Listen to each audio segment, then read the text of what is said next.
ده بسرعة. هذول قوامي ورانا. لا سيدي، بدأ أشوف أحد.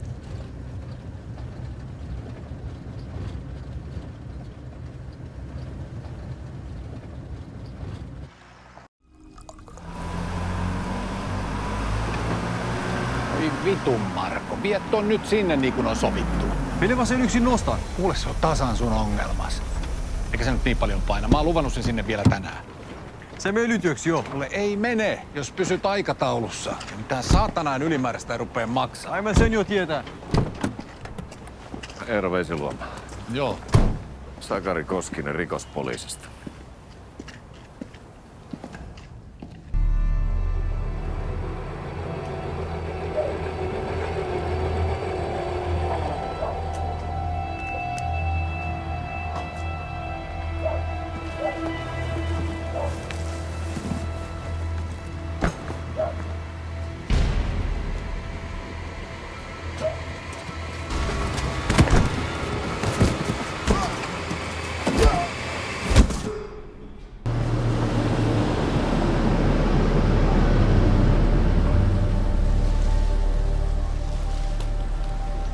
Kuka tai ketkä sut hakkas?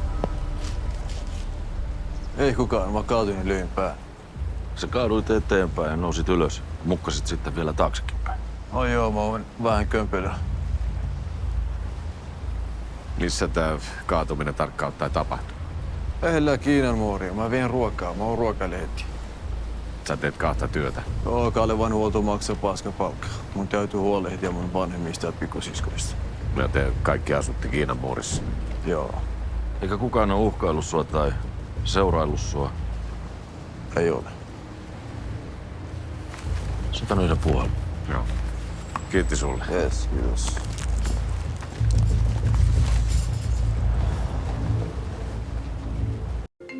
Vittu.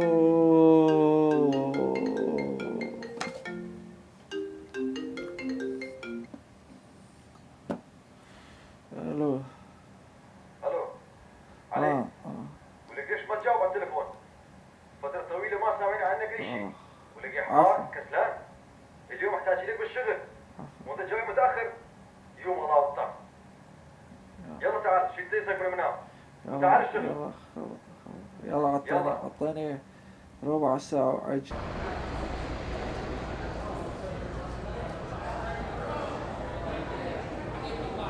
Ali, اسمع. ركز على الشغل زين. tänään me en halua nähdä sun kaveri täällä. Okei? راح اروح اطبخ. يلا.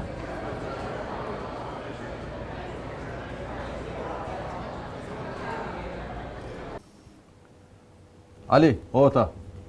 هي كونتلي. اسمع، مرة ثانية تجي له شغل من وقت ولا تتأخر. اوكي؟ تروح تنام من وقت. اوكي؟ وما اريد اشوف اصدقائك هنا يوميا. ما ان haluan nähdä sun kaveri täällä joka päivä. Okei? Älä ole pummi. Jalla, مع السلامة. السلام عليكم. السلام عليكم. Elettiin ihan keskitaso kansalaisia siellä Syyriassa, mutta itse nuorena koin, että mun paikka ei ollut Syyria.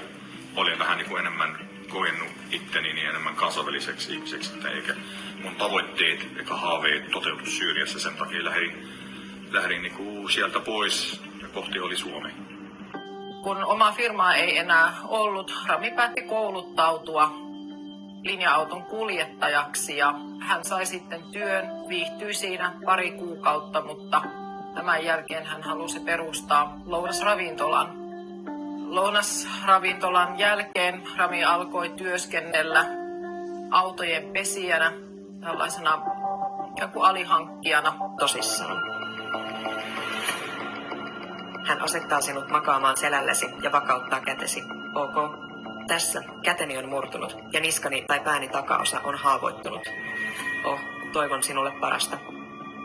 Mutta sinulla on nyt kipsi. Sinun täytyy vakuuttaa itsesi ennen muita ihmisiä, että se on murtunut. Tietysti sinä pyydät